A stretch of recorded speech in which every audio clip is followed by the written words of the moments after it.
Welcome. In today's guide, we'll walk you through the simple steps to enable notifications on Snapchat. Whether you're missing important messages or just want to stay updated, these steps will ensure you never miss a thing. Let's get started. First, open the Settings app on your phone. You can usually find it on your home screen or app drawer.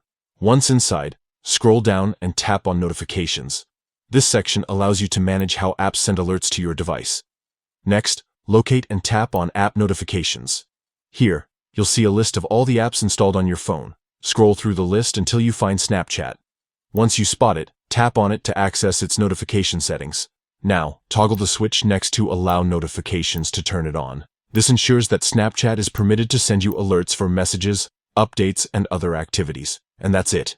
You've successfully enabled notifications for Snapchat. With these settings in place, you'll stay connected and receive updates in real time.